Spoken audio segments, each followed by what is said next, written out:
تو پھر یہ سب و شتم کا ایک ایسا طوفان آیا کہ نبوت کے ممبر پر بھی یہ بکواس شروع ہو گئی جی جی اہل بیت علیہ السلام پر. پھر سارے ممبروں پر 70-72 ہزار ممبروں پر جو ہے یہ کام چلتا رہا. اور جو حکمران مولا کائنات کو گالی نہیں نکالتا اسے معذور کر دیا جاتا. یہ ایک یعنی یوں سمجھیے کہ آرڈیننس تھا.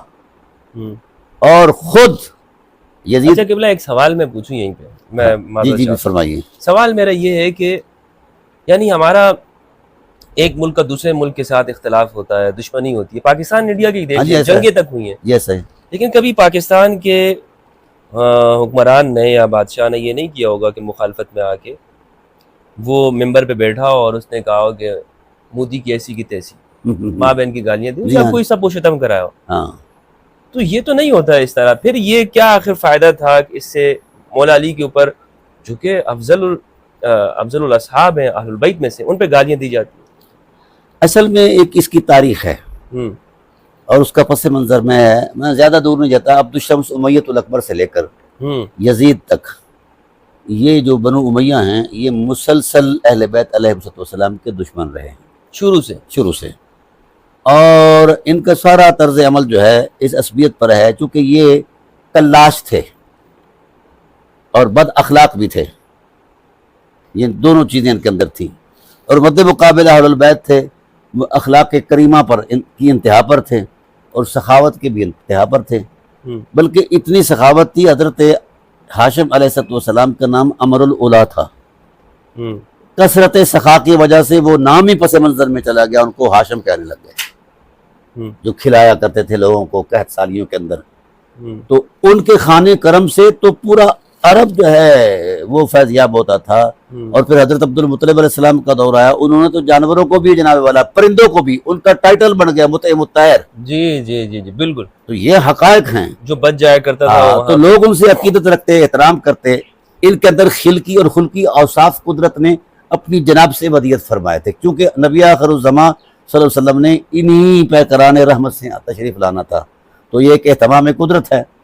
تو دوسری طرف وہ جو لوگ تھے وہ چاہتے تھے کہ ان کو یہ پذیرائی کیوں ملتی ہے، عزت کیوں ملتی ہے، یہ بھی قریش ہم بھی قریش، لہٰذا یہ سٹیٹس ہمارا ہونا چاہیے.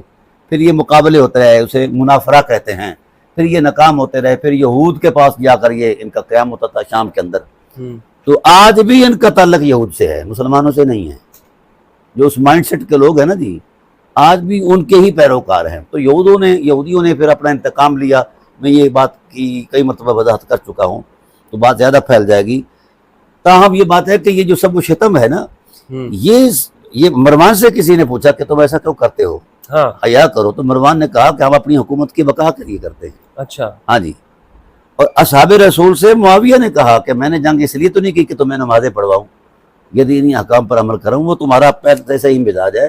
میں نے تو اس لیے تم سے اقتدار چھینا ہے، جنگ کی ہے کہ میں تم پر حکومت کروں، مال بناؤں. سمجھا گی؟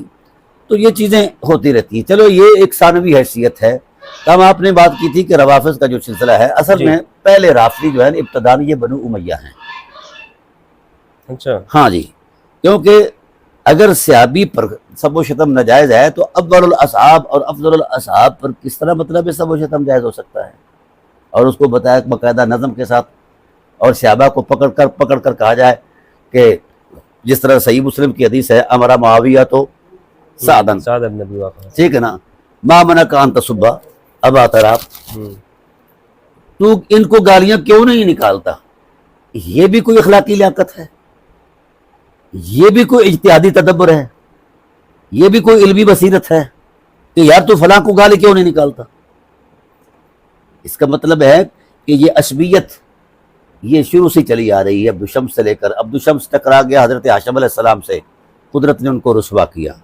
آگے ان کا بیٹا آیا ہے حرب، وہ ٹکرا گیا حضرت عبد المطلب علیہ السلام سے، قدرت نے اس کو بھی رسوا کیا. آگے اس کا بیٹا آیا ہے صخر بن حرب، جسے ابو سفیان کہتے ہیں، وہ رسول اللہ صلی اللہ علیہ وسلم کی ذات سے ٹکرا گیا. بعد میں ایمان کلمہ پڑھ لیا. وہ کلمہ پڑھا ہے. آپ ان کے کلمہ پڑھنے سے پہلے رویے دیکھ رہے ہیں اور کلمہ پڑھنے کے بعد آپ کو ان کے کلمے کا اندازہ ہو جائے گا کہ کلمہ بہرحال کلمہ پڑھ لیا.